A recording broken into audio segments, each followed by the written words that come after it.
안녕하세요. 오늘도 사연 사롱을 찾아주셔서 감사합니다. 의정부에 사는 20대 여정이에요. 딸부잣집 채택딸은 얼굴도 안 보고 데려간다고 하잖아요. 그런데 그 말도 믿을 게 못 되더라고요. 딱 저만 봐도 그렇거든요. 딸만 셋인 집에 셋째 딸로 태어난 전 내 동네에서 알아주는 못난이였어요. 대우 뺨치게 생긴 두 언니와는 정말 하늘과 땅 차이였죠. 그러니 당연히 미운 오리 새끼였고요. 이모들은 저를 볼 때마다 누굴 닮아서 이렇게 못생겼냐고 타박이었어요. 아니 못생긴 게 제 탓이가요.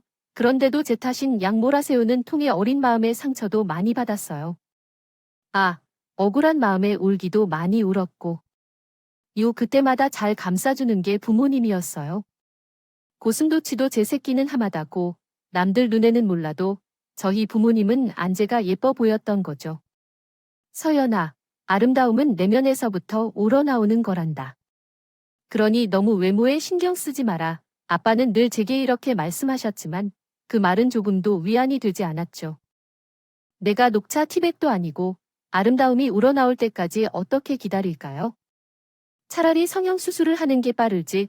그래서 부모님 몰래 성형수술을 하려고 몇 번이는 사회과를 차단 나 몰라요. 그런데 그럴 때마다 어떻게 알았는지 언니들이 저를 잡으러 오지 뭐예요? 창형의 수술은 죽어도 안 된다. 개 목줄을 골드질질 끌어 집으로 데려갔어요.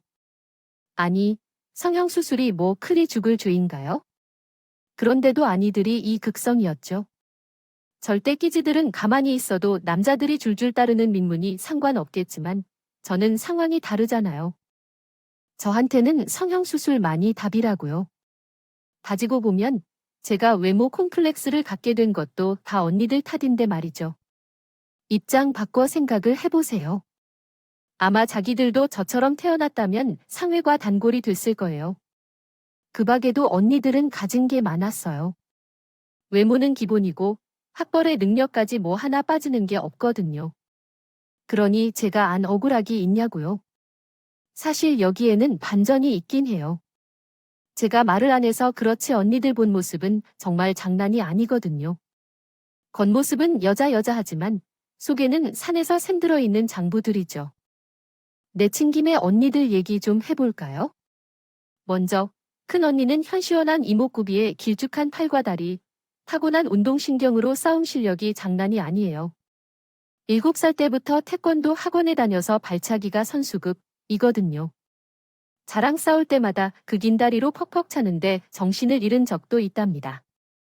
그런데 욕은 또 얼마나 찰지게 하는지 욕쟁이 할머니 뺨칠 정도예요. 그래놓고 남자들 앞에서 내 숨은 또 얼마나 떠는지 진짜 가증스럽다니까요. 작은 언니도 큰 언니 못지 않아요. 내신하고 예쁜 건 기본이고 머리까지 좋아서 전교 1등을 놓친 적이 없죠. S대 법대를 졸업하고 반박에 사실 패스를 했을 정도니 말한 거죠. 거기에다 똑똑한 머리로 말싸움은 또 얼마나 잘하는지 몰라요. 아주 논리적으로 사람을 엿먹이는데 싸울 때마다 미치고 팔짝 뛴다니까요. 어찌나 혓바닥을 칼처럼 휘두르는 그 와에 맞으면 대상이 한다는 거예요. 더 열받는 건 사람들은 작은 언니의 이런 모습을 모른다는 거예요. 그러니 제 속만 타들어가는 거죠. 이런 싸움꾼 언니들 밑에서 자랐으니 그간 제가 얼마나 발가 혓바닥으로 맞고 살았을지 짐작이 가실 거예요. 덕분에 맷집과 강철 멘탈로 단련된 건 고맙게 생각하고 있지만요. 그렇게 맞고 자라다 보니 언제부터인가 저도 언니들처럼 쌈타게 돼 있더라고요. 그래서 짧은 팔과 다리와 무대포 정신으로 언니들과 맞짱을 뜨기 시작했고 덕분에 집안엔 하루도 조용할 날이 없었죠.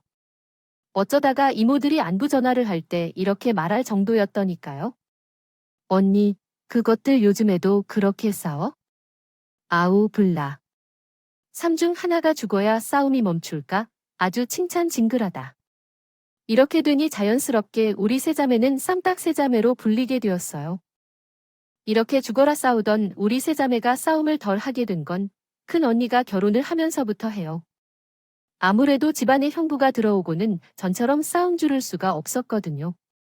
앞서 말했듯이 언니들이 사람들 앞에선 세상 둘도 없는 조신한 여자였으니 본색을 드러낼 수 없었던 거죠. 상대를 바꿔가며 싸움질을 하다가 한 사람이 빠지고 나니 전만큼 험하게 싸울 일도 없게 됐어요. 그렇다고 작은 언니랑 제가 아예 싸움을 안 했다는 건 아니고요. 간간이 크고 작은 싸움은 있었어요. 그러더니 아예 싸움을 끝내버리는 것. 둘째, 언니가 맞아 결합을 하면서였어요. 싸울 상대도 없는데 나는 자책할 일이 없었기 때문이죠. 또한 네가 시집에 간 후 몇 년간은 집이 조용했어요. 부모님과 나는 태평하게 살며 평화로운 일상을 즐길 수 있었죠. 그러나 그 평화는 오래가지 않았어요. 그 이유는 곧 내 결혼 때문이었어요. 언니들과 달리 남자들 사이에서는 인기가 없던 나는 23살이 되어서 처음으로 남자를 만나 사귄 지 반년도 안 되어 결혼을 했거든요. 그 애와 나는 대학교 4학년 때 만났어요. 우리는 졸업을 앞둔 취업 준비생이었고 어떤 이유로 스터디 모임에서 만났죠. 그 애와 첫인상은 방금 순정 만화를 찍고 나온 남자 주인공처럼 보였어요. 키가 훤하고 여자들보다 더 아름다운 얼굴, 그리고 비비크림을 잘 발라 매끈하고 흰 피부는 여성들의 마음을 충분히 사로잡았어요. 그래도 헤어지기 전에는 여자친구가 없더라고요. 어디를 가나 여자들이 한꺼번에 관심을 가졌어요. 나중에 알았지만 그 애에게는 외모와 재력을 뛰어넘는 엄청난 단점이 있었어요. 그건 몸을 너무 보호한다는 거였죠. 책을 볼 때 손이 베일 것을 우려해 골무를 꽉 쥐고 책을 보는 게 기본이고 놀이기구를 탈 때도 사고를 우려해 놀이공원에 가지 않아요. 뿐만 아니라 급체로 죽을까 우려해 음식을 여러 번 꼭꼭 씹어 먹고 길을 걸을 때도 항상 내 옆에 방패처럼 서서 차가 부딪힐까 봐 자신을 보호해요. 이외에도 더 많은 이야기가 있는데 일일이 말해주진 않을게요. 그런데 예비 시어머니를 만나보니 얘랑이 이러는 이유를 알겠더라고요. 우리 애가 퀴어디비한 칠 때 독잘한다 사주도 좋아서 다 가지고 태어나는데 하필명 줄이 약하다.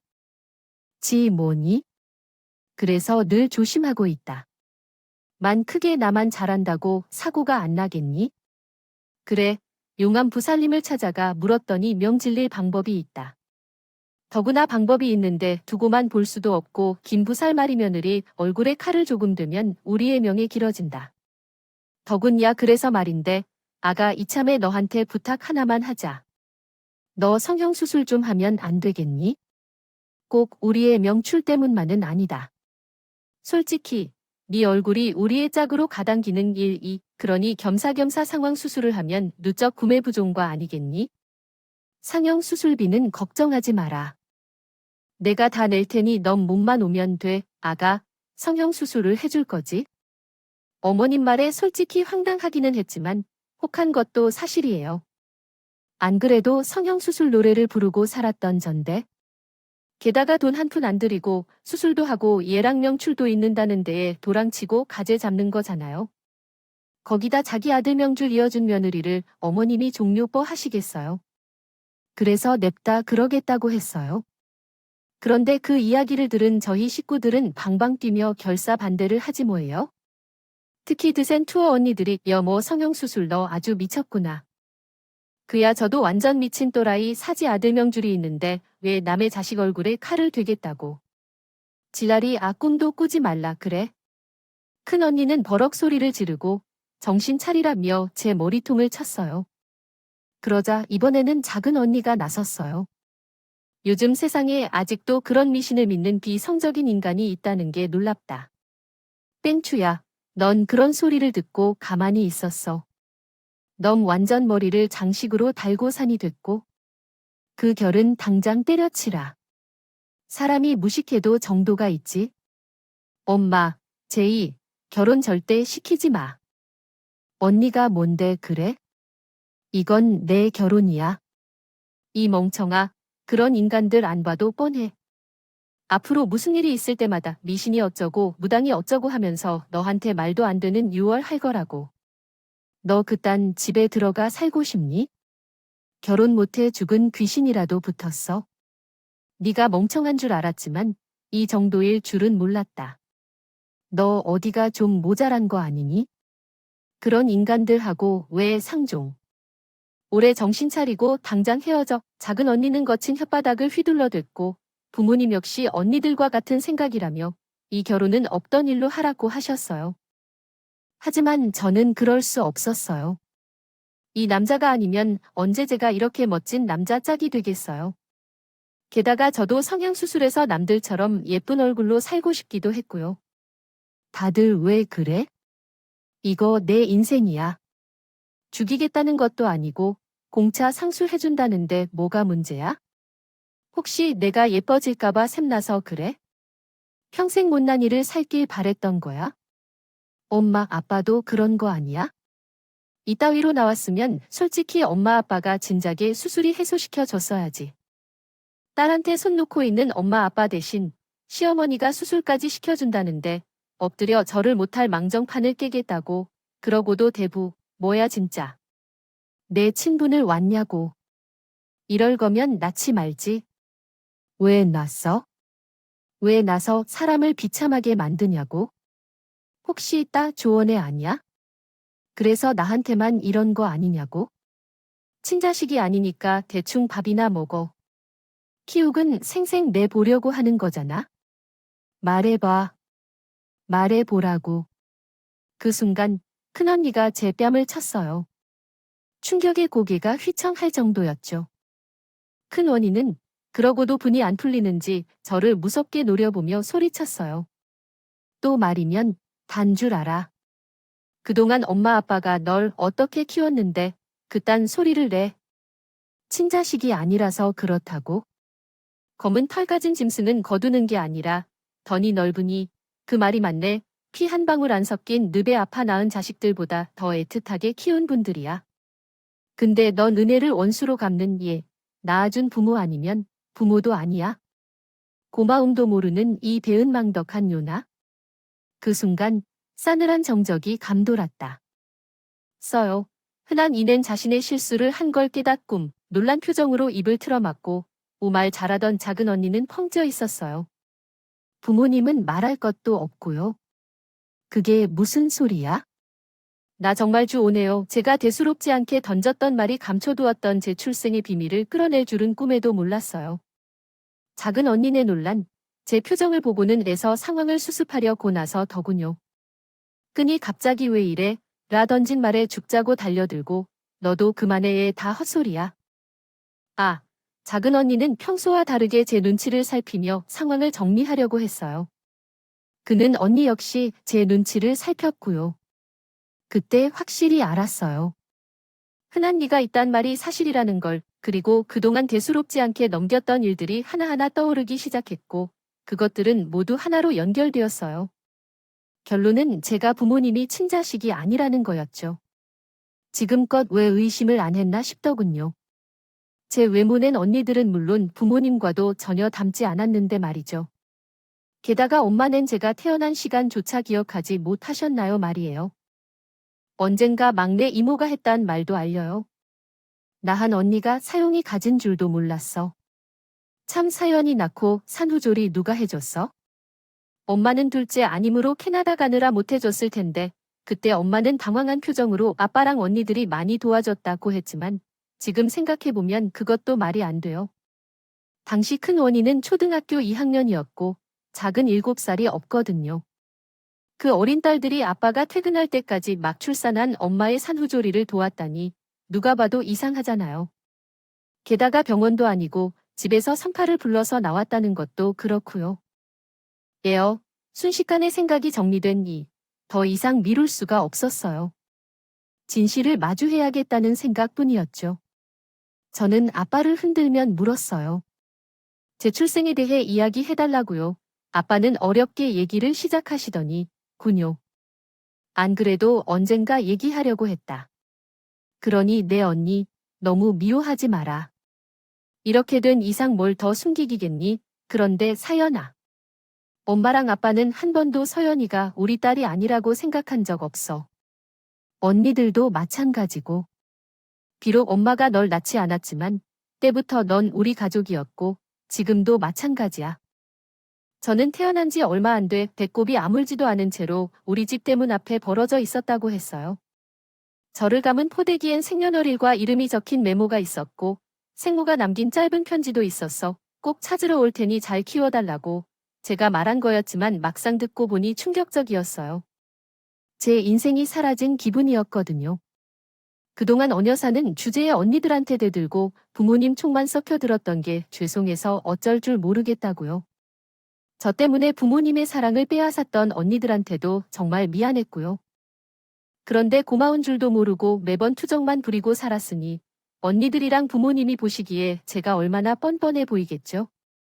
저는 조용히 일어나 방으로 갔어요. 그리고 그날 방 예랑과 만나 그날 있었던 일과제 출생의 비밀에 대해 솔직하게 얘기했어요. 속이고 결혼을 할 수도 없으니까요. 예랑은 저를 위로해 주더라고 해요.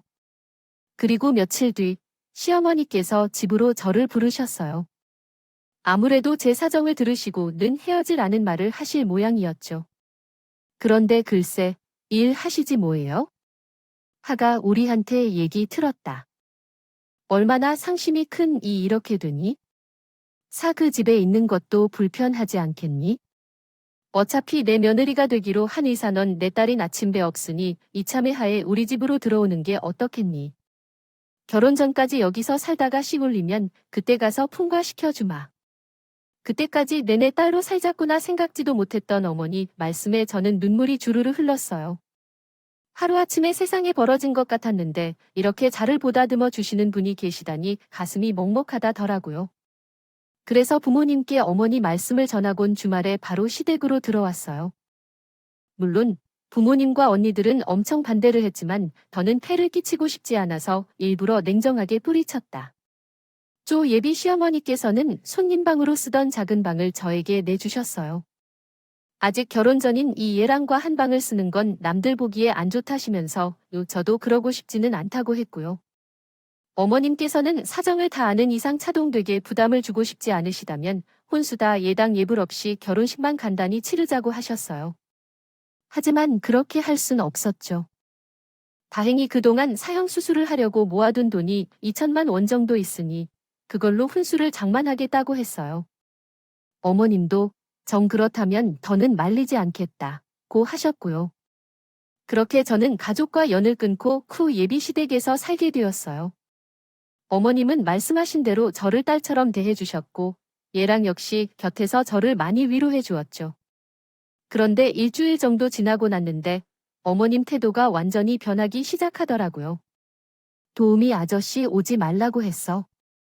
집에 여자가 둘인데 굳이 남의 손을 빌릴 필요가 있겠니? 너도 집에서 놀고 먹는 것도 눈치 보일 것 같으니 앞으로 빨래며 청소는 내가 도록 해라. 그리고 사람들도 있으니 외출을 삼가하도록 하고 알았지? 집안일은 힘이 든 일인가요? 우리 집에서도 항상 하던 일인걸요. 그런데 집 앞 슈퍼에도 못 나가게 하는 건 솔직히 힘들더라고요. 필요한 건 예랑에게 시키라고 했지만 생애 대신 부름을 어떻게 예랑한테 시키겠어요? 그래서 하루는 밤에 몰래 집을 나와 근처 편의점에 갔다 왔는데 그 사이 집안이 난리가 났지 뭐예요. 너 내 말이 말 같지 않아. 밖에 나가지 말라고 했어. 안 했어. 이쁘다부다 있더니 이게 어른 머리끝까지 키우려고 그래. 한 번만 더 나가봐. 가만 안 될 줄 알아. 그때 알았어요. 저는 이 집에 사는 게 아니라 감금되어 있다는 거요. 그렇게 다정하던 예랑은 어머님 눈이 되어 잘 감시했고 제 일거수일투족은 어머님께 고스란히 전해져서요. 그러던 어느 날이었다. 찌우물을 마시라고 방에서 나왔다. 가 안방에서 어머님이 지인과 통화하는 내용을 어떻게 됐지 뭐예요. 그런데 그 내용이 충격적이었어요. 김부슬 말대로 천에 고아 맞더라고 지키워준 부모랑 떼어내야 뒤탈이라며 서 일단 우리 집에 들여서 수술부터 후딱 시키려고 병원은 무슨 미쳤냐. 돈이 얼만데 김보살이 말한 데서 야매로 하려는 미용 성향도 아니라고 얼굴에 칼만 한다는데 어디서 하면 어때? 일단 내 아들을 명출부터 이어놓고 한 몇 달 데리고 살다가 결혼식 전에 꼬투리 잡아서 내쫓을 생각이야. 지키워준 부모도 버리고 나온 년이 무슨 낯짝으로 친정으로 돌아가 그러라고 김보살이 친정 부모랑 떼어내라고 한 거 아니겠지. 불쌍하면 뭐 하란 말이야. 진연이 팔짱걸 탓할 거면 집 어린 친부모 탓이나 하지. 아 몰라. 난 내 아들 명치 많이 해준다면 무슨 짓이든 할 거야. 부모 없는 것들은 지가 알아서 살던가 그 말을 듣는데 다리가 후들거려서 서 있을 수가 없었어요. 그래서 얼른 제 방으로 돌아와 방을 걸어 잠가 쭌터리를 망치로 얻어맞은 것처럼 멍한 게 아무 생각도 안 나고 어떻게 해야 할지도 모르겠더라고요. 그저 눈물만 하염없이 흘렀어요. 당장 우리 집으로 도망치고 싶었지만 그럴 수 없었어요. 매정하게 연도 끊고 나왔는데 무슨 염치를 다시 돌아가요. 저라도 이런 애는 안 받아줄 거예요. 그런데 그때 흔한니한테 전화가 왔어요. 액정에 뜬 큰 언니라는 문자를 보니 울컥하더라고요. 저는 망설이다 전화를 받았어요. 조서야, 또 정말 이럴 거야? 정말 우리랑 안 보고 잘 거냐고 좋은 말 할 때 당장 돌아와라. 안 그럼 그 집구석 티 없는 다. 야, 이 멍청아. 너 대다 만에 낳은데 쥐어 터져서 정신 차리겠어. 오랜만에 큰 아내의 역사를 들으니 너무 반갑고 기뻤어요. 그리고 무방비 상태를 울음이 터졌어요. 언니, 나 좀 구해줘. 오전은 까옥대며 자초지정을 설명했고 듣는 내내 욕설을 퍼붓던 큰 원인은 당장 갈 테니 짐 싸 넣으라고 했어요. 한 30분쯤 지났을까요? 초인종이 요란하게 울려댔어요. 그리곤 엄마랑 두 언니가 들이닥쳤죠요. 서현아, 우리 사한이 어딨니? 의 현관을 들어서면 엄마가 소리쳤어요. 느닷없는 엄마와 언니들의 방문에 예비 시어머니는 엄청 당황했죠. 언니들은 달려들어 제 짐을 챙기기 시작했고 엄마는 제 손을 꼭 잡고는 당장 데리고 나갈 기세였죠. 그 모습을 본 어머님은 달려들어 앞을 가로막고 썼어요. 이게 지금 뭐 하는 짓들이야? 부모 없는 너희 내가 키워준다는데 왜 개떼처럼 몰려와서 이 난리야? 좋은 말 할 때 당장 내 집에서 나가. 그 순간 엄마 얼굴이 터질 것처럼 벌개지더니 버럭 소리쳤어요. 우리 애가 왜 부모가 없어? 엄마 아빠 언니들까지 다 했는데 남의 귀한 딸을 꼬드겨서 가둬놓곤 어디서 돼 먹지 않게 큰 소리야. 내가 당신 수작을 모를 줄 알아? 내 딸을 재물 삼아 당신 아들 명주 늘리려는 거잖아. 네 자식이 귀하면 남의 자식도 귀하다는 걸 알아야지. 어디서 개수작이야? 내 딸 몸에서 피 한 방울 만나봐. 네 아들 내 손에 죽을 테니까. 뭐. 이 여판이 내가 미쳤나 봐. 나 누구 맘대로 일 데려가? 이젠 옛며느리야. 서현아. 너 당장 네 방으로 들어가.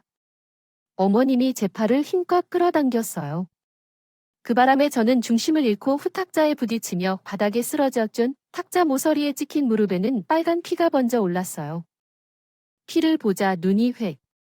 뒤집어진 큰 언니는 죽일 듯이 어머님한테 달려들더군요.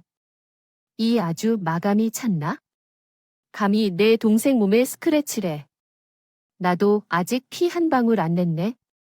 아줌마, 좋은 말 할 때 사과해. 그러자 어머님은 콧방귀를 끼며 어림도 없다는 데마 썼어요. 이게 어디서 배워 먹은 버르장머리야? 니네 부모가 이러라고 가르치냐? 건방지게 어디서 까불어. 어머님은 리모컨을 큰 언니 얼굴에 던지곤 욕설을 퍼부었어요. 그러자 우리 엄마가 특별히 발려들어 어머니 머리채를 잡았고 두 언니까지 합세 순식간에 개싸움이 벌어지고 말았어요. 그 와중에도 어머님은 저를 뺏기지 않으려고 촌톱을 세워가며 제 팔을 잡아당겼고 그 바람에 제 팔에는 생채기가 날아받았어요. 이쯤 되니 저도 참을 수가 없었죠. 이래봬도 쌈딱 세 자매 일원인데 그 성질이 어디 가겠어요.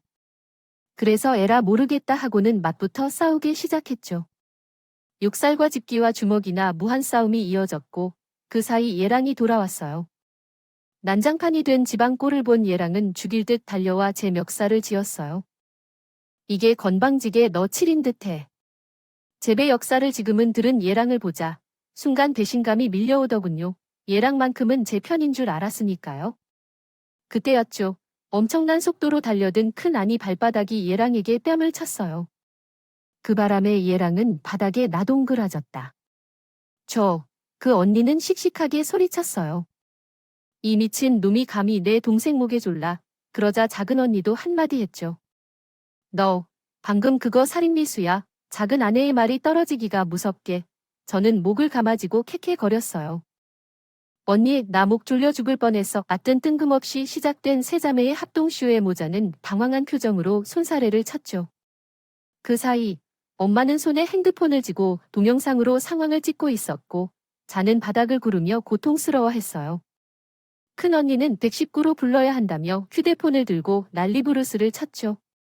작은 언니는 변호사 모드로 평신의 어머님과 예랑에게 방금 당신들이 벌인 불미스러운 행동에 대해 법적 대응을 하겠다는 고지를 했고요.